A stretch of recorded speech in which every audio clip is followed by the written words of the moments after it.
Evidence evidences of evolution from natural selection, मतलब देखते हैं एक और एविडेंस देखते हैं, बहुत इंपॉर्टेंट है।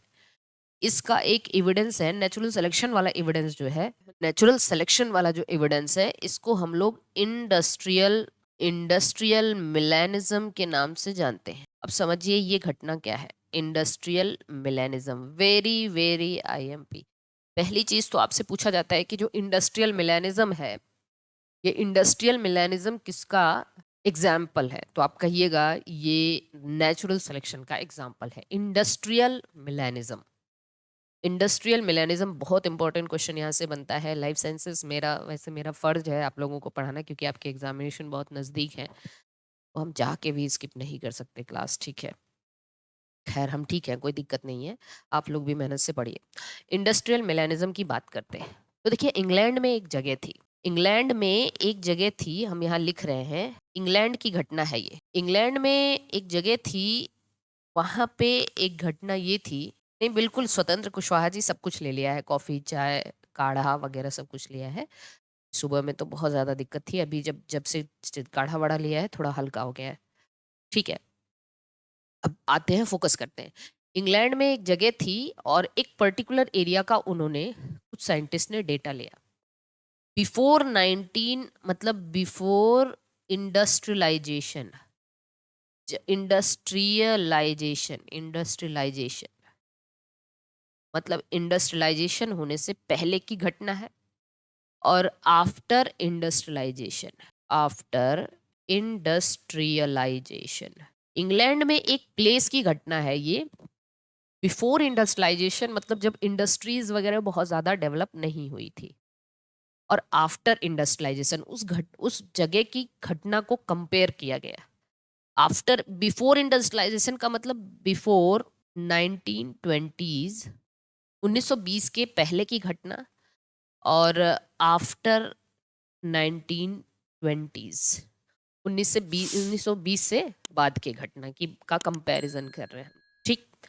इन्होंने देखा, जो भी साइंटिस्ट ये कंपैरिजन कर रहे थे, तो पाया गया कि 1900, जब इंडस्ट्रियलाइजेशन मतलब बहुत सारी इंडस्ट्री वगैरह का डेवलपमेंट नहीं हुआ था, इंडस्ट्रियलाइजेशन नहीं हुआ था, उस वक्त क्या देखने को मिला कि एक तरीके का मॉथ होता है, कीट होता है, मॉथ, ठीक है। मॉथ मतलब पतंगे होती हैं, पतंगे मतलब कीट पतंग, तो एक तरीके का मॉथ होता है वहां पे, और वो जो मॉथ होता है उसको कहा जाता है वाइट विंग मॉथ। उनके पंख वाइट विंग वाले थे, वाइट विंग्ड मॉथ। ये काफी ज्यादा थे, इनके नंबर काफी ज्यादा थे as compared to dark winged moth.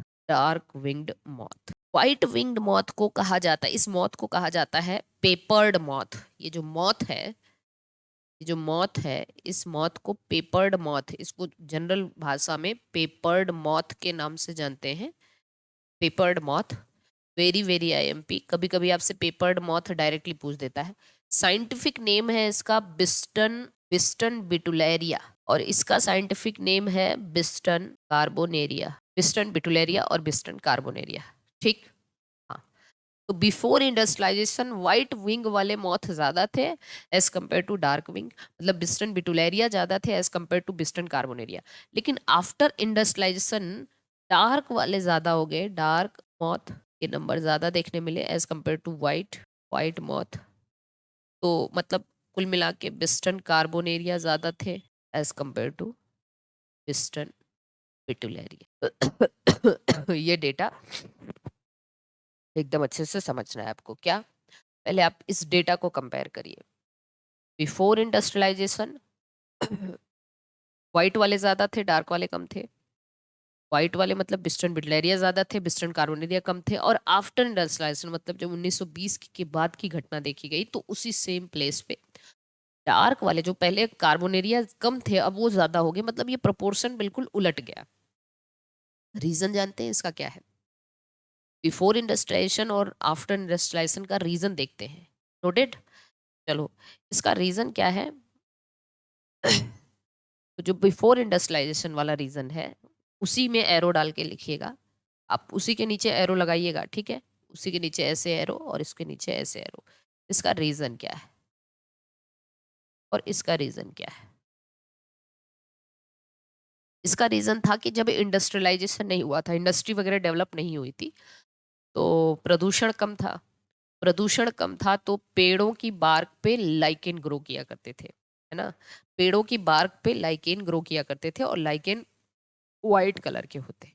जब लाइकेन व्हाइट कलर के होते थे पेड़ों की बार्क पे, तो वहां पे अपना आराम से ये जो व्हाइट विंग वाले मॉथ थे अपने आप को कैमोफ्लेज कर लेते थे। कैमोफ्लेज मतलब छुपा लेते थे, ठीक है?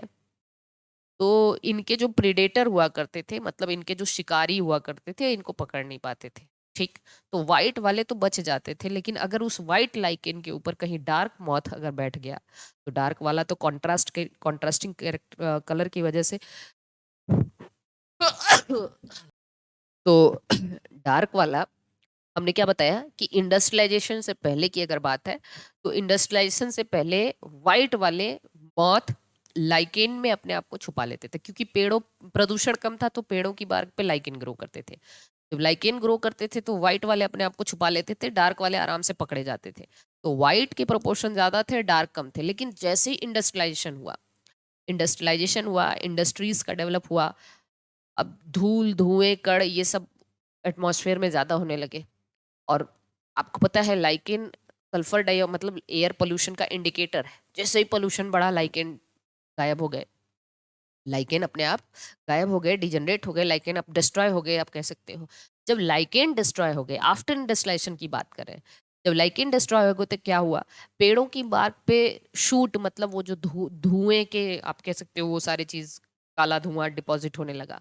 अब बार्क पहले जो लाइकेन की वजह से व्हाइट हुआ करता था, अब धुएं की वजह से डार्क हो गया। तो अब डार्क विंग वाले अपने आप को छुपा लेते हैं, व्हाइट वाले पकड़े जाते हैं। उल्टा है ये, है ना?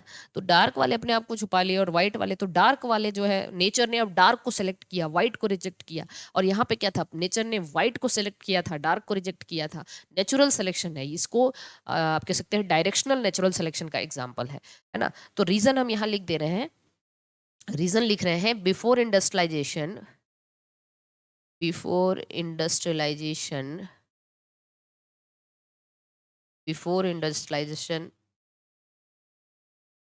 lichen grows on lichen growed on या grew, sorry, bark of tree. Hence, white moth, जो white moth थे, camouflage themselves, कैमोफ्लेज अपने आप को छुपा लेते थे, कैमोफ्लेज कर लेते थे। कैमोफ्लेज का मतलब जो जिस तरीके का आपका सराउंडिंग का कलर है वैसे ही उनका भी कलर है, तो वो अपने आप को छुपा लेते थे, ठीक है? कैमोफ्लेज देमसेल्फ,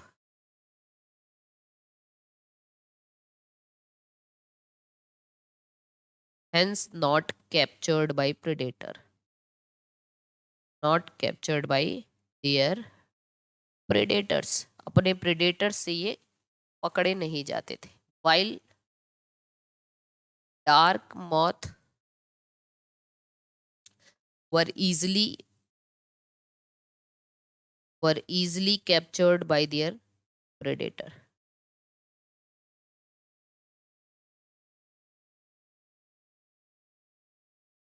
ठीक, आफ्टर इंडस्ट्रियलाइजेशन आफ्टर इंडस्ट्रियलाइजेशन क्या हुआ?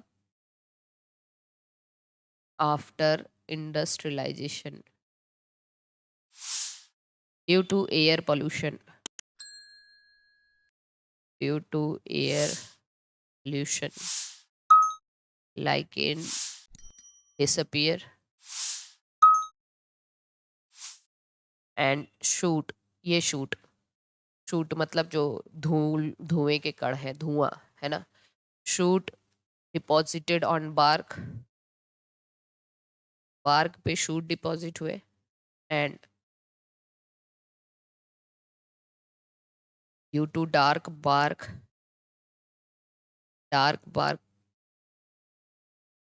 Dark moth camouflage themselves camouflage themselves while white moth were easily captured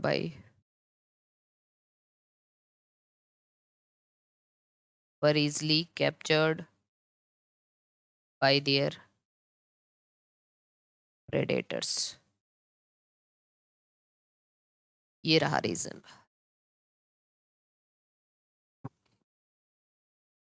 ठीक है, तो रीजन सभी को समझ में आ गया कि क्यों ऐसा, और ये किस तरीके, मतलब पहले था नेचर ने वाइट वाले को सेलेक्ट किया क्योंकि बार्क वाइट है लाइकेन की वजह से। बाद में नेचर ने कहा कि भाई अब बार्क से लाइकेन हट गए, बार्क काली हो गई, तो अब वाइट वाला तो यहाँ रह नहीं पाएगा, तो नेचर ने डार्क वाले को से, तो ये प्रपोर्शन उल्टा हो गया। तो ये पूरा का पूरा बस आप इतना याद रखना, जो इंडस्ट्रियल मिलेनिज्म है, industrial मिलेनिज्म is example of directional natural selection. इसको याद रख लेना, डायरेक्शनल, अभी हम नेचुरल सिलेक्शन पढ़ाएंगे तो आपको बताएंगे। Directional natural selection, this is very very IMP, बहुत इंपॉर्टेंट है कि किस तरीके का नेचुरल सिलेक्शन है। तो डायरेक्शनल फटाफट बताने की कोशिश करिए, सभी को समझ में आ गया यहाँ तक? इसमें किसी को कोई कोई दिक्कत है? इसमें किसी को कोई दिक्कत है तो बताइए, जल्दी से बताइए।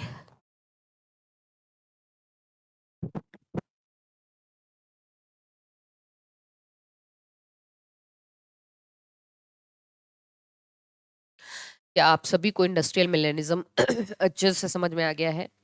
कहीं कोई प्रॉब्लम? और इंडस्ट्रियल मिलेनिज्म एक डायरेक्शनल नेचुरल सिलेक्शन का एग्जांपल है, और इसमें बिफोर इंडस्ट्रियलाइजेशन क्या था, आफ्टर इंडस्ट्रियल, उसको दोनों के रीजन भी हमने बता दिए।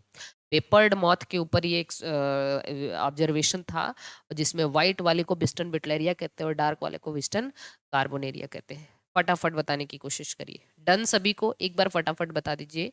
Everything clear?